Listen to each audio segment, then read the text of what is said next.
Hi friends, நம்ம விஜய் மல்லி ஸ்டோரியில் வந்து முதல் விஜய்க்கு மல்லியை பிடிக்காம இருந்தது, மல்லிக்கு விஜய் ஒரு டயத்தில் பிடிக்காம இருந்தது.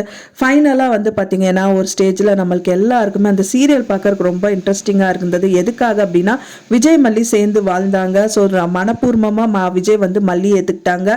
மூணாவது தடவையும் தாலி வந்து மல்லிக்கு தான் அப்படிங்கிற மாதிரி சொந்தமாயிருச்சு. ஸோ மூணாவது தடவையும் தாலி கட்டின மல்லிக்கு வந்து பார்த்தீங்கன்னா இப்போ தாலியே சொந்தமாக இல்லையாங்கிற மாதிரி ஒரு கொஸ்டின் மார்க்கில் வந்து நின்றுருக்கு நாடகம். அப்படிங்கும்போது பார்க்கறக்கே ரொம்பவே கஷ்டமா இருக்கு அப்படின்னே சொல்லலாம். மல்லி யாருக்காக கஷ்டப்பட்டாங்க, அவங்க லைஃப், அவங்க குழந்தை அப்படின்னு தான் இப்போ வரைக்குமே அவங்கள நினைச்சிட்டு இருந்தாங்க. ஸோ எவ்வளவோ கஷ்டங்கள் அந்த குழந்தைக்கு வந்து வரும்போது சரி, விஜய்க்கு வரும்போது மல்லி தான் வந்து தூணா இருந்து காப்பாத்தினாங்க. ஸோ அப்படிப்பட்ட மல்லிக்கு வந்து இப்போ உனக்கு இந்த வாழ்க்கையே உனக்கு சொந்தம் கிடையாது அப்படிங்கிற மாதிரி புடுங்கின மாதிரி இந்த மாதிரி ஒரு விஷயங்கள் நடந்துட்டு இருக்கு. ஸோ ரேணுகா வந்து உண்மையா பொய்யா, நிஜமாவே அவங்க தானா இல்லை அவங்க மாதிரி வேற ஒருத்தராங்கிற மாதிரி எல்லாம் போயிட்டு இருந்தது. ஆனா ரேணுகா தான் அவங்க அப்படின்னு கன்ஃபார்ம் ஆனதுக்கு அப்புறமா கண்டிப்பா எந்த பொண்ணு இருந்தாலும் அவங்களோட லைஃபை விட்டு கொடுக்க மாட்டாங்க. ஸோ ரேணுகாவும் அந்த மாதிரி தான் இருப்பாங்க அப்படிங்கிற மாதிரி தான் எதிர்பார்க்கப்படுது.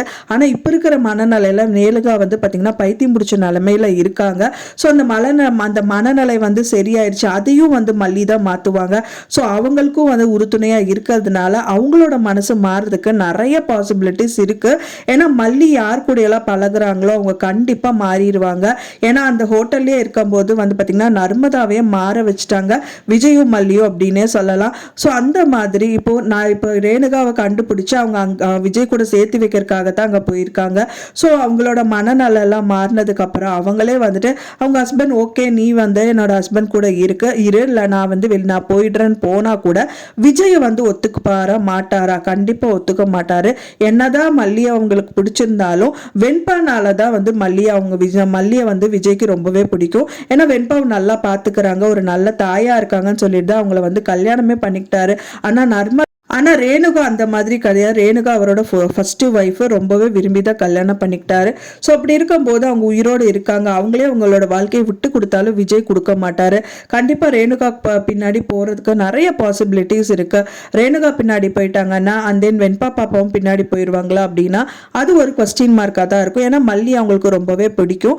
மல்லியை விட்டுட்டு போக மாட்டாங்க. அப்பா அவங்க டாடாவை கூட விட்டுருவாங்க, ஆனா மல்லி அம்மா விட மாட்டாங்க. ஸோ இதுல எதுல போய் நிக்க போகுது அப்படின்னு தான் பெரிய கொஸ்டின் மார்க் இருக்கு. எதுக்காக இப்ப ரேணுகாவை காமிக்கணும், எதுக்காக இந்த மாதிரி ட்விஸ்ட் பண்ணணும் அப்படின்னு சொல்லிட்டு நிறைய வியூவர்ஸ் வந்து அந்த டைரக்டர் மேலேயே வந்துட்டு ரொம்ப கோவமா இருக்காங்க. ஈவன் நானும் கூட தான். ஸோ எதனால இந்த மாதிரி எல்லாம் பண்ணிட்டு இருக்காங்க? நாடகம் அப்படிங்கிறது வந்து ஒரு நல்ல என்டர்டைன்மெண்ட்டாக பார்க்கறது தான். பட் ஆனா இதுவே வந்துட்டு ரொம்ப கஷ்டப்படுத்திட்டே இருந்தா பார்க்கறக்கே நம்மளுக்கு ஒரு மாதிரியே இருக்கு. எவ்வளவோ பிரச்சனைகள் வந்தாலும் நம்ம திரும்பவும் பார்த்துட்டு தான் இருக்கோம். பட் இந்த மாதிரி பிரச்சனை எந்த ஒரு பொண்ணுக்கும் வரக்கூடாது அப்படின்னு தான் எதிர்பார்க்கப்படுது. ஏன்னா ரொம்ப அட்டாச்சாக வெண்பா கூட மல்லி. ஸோ அப்படி இருக்கும்போது வெண்பாவை பிரியவே முடியாத ஒரு சூழ்நிலை. அந்த விஜயும் அவங்களுக்கு ரொம்பவே பிடிக்கும். பட் ஆனால் விஜய் மனசுல வந்து இப்போ ரேணுகா தான் இருக்காங்கன்னு தெரிஞ்சவனே அவங்களால ஏத்துக்கவே முடியல. என்னதான் பண்றது, வேற வழி இல்லை. இது வந்து பாத்தீங்கன்னா வேற யாராவது பொண்ணு மேல அஃபர் இருந்தா ஓகே. பட் ஆனா இது வந்து அவங்க முதல் ஒய்ஃபுங்கிறனால மல்லி தான் விலகி போகணுங்கிற மாதிரி ஒரு கட்டாயத்துல தள்ளப்பட்டிருக்காங்க. ஸோ என்னதான் நடக்கும்னு வெயிட் பண்ணி பார்க்கலாம். ஃப்ரெண்ட்ஸ், நீங்க என்ன நினைக்கிறீங்க அப்படின்னு சொல்லிட்டு உங்களோட கருத்துக்களை மறக்காம எனக்கு கமெண்ட்ல ஷேர் பண்ணுங்க. நான் சொன்ன இந்த தகவல் உங்களுக்கு பிடிச்சிருந்தா மறக்காம லைக் பண்ணுங்க, ஷேர் பண்ணுங்க, கமெண்ட் பண்ணுங்க, சப்ஸ்கிரைப் பண்ணுங்க. ஃப்ரெண்ட்ஸ், இன்னொரு வீடியோவில் நான் நெக்ஸ்ட் மீட் பண்றேன். தேங்க்ஸ் ஃபார் வாட்சிங் மை வீடியோ ஃப்ரெண்ட்ஸ். நெக்ஸ்ட் வீடியோவில் பார்க்கலாம்.